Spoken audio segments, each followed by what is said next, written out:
Good day, Kamaster. Welcome back to our BMI Motolite YouTube channel. Narito na naman ang inyong lingkod upang magbahagi ng panibagong video.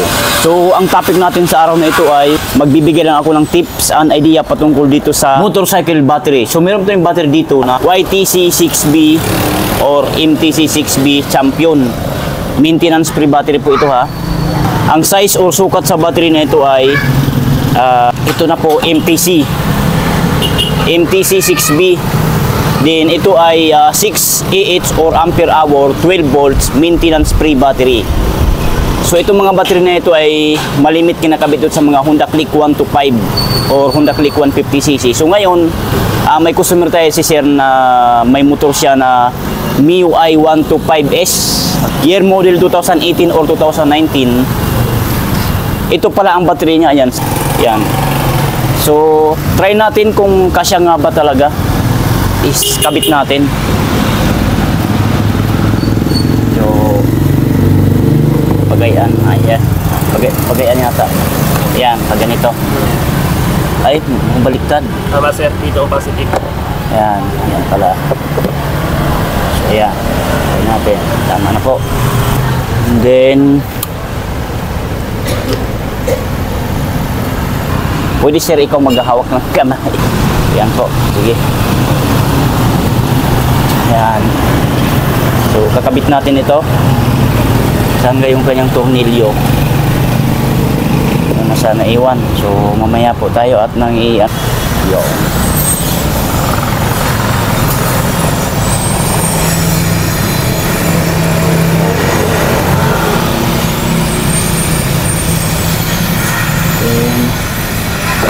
Kabit natin dito.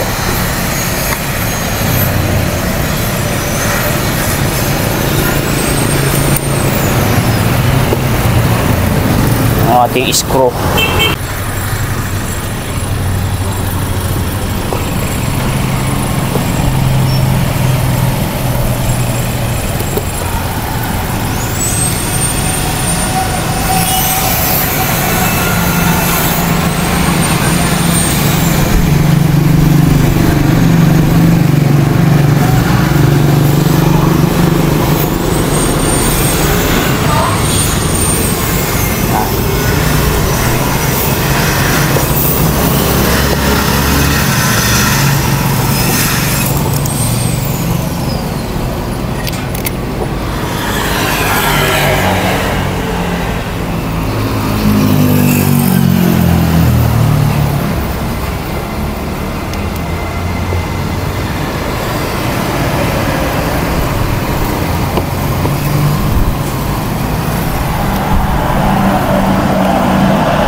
So, try natin na i-start, sir. Pa-start daw po kung kaya na ba.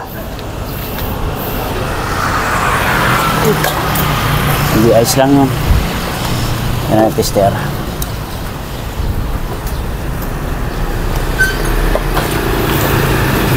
So, ipapadjak na natin. Start. Kaya ba? Yung check engine. Start.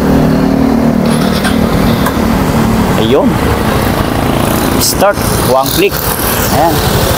Nag-under yan. Ayan. Nag-under na yan. So, tester natin kung ayos ba.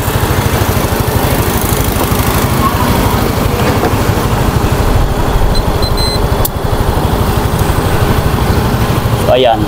Maganda ang karga. Nagakarga yung alternator nagakarga yung regulator or charging system ng motor ni sir. Ayan o, 14.1 14 volts.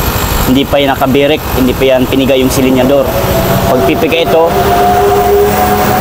try mo sir. Ayan, piniga na ni sir. Ayan. Ayan.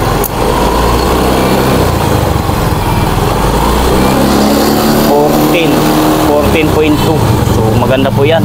So, ayos na sir. So kapag ka may motor kayo na MIUI 125S Yamaha, ito po ang baterya na dapat nyong bilhin, YTC 6B. YTC6B. So yung baterya na yan, pwede rin po yan sa Honda Click 125. So okay na. So yun lang. At salamat sa panonood at huwag kalimutan mag-subscribe sa ating YouTube channel, BMI Motolite. Bye!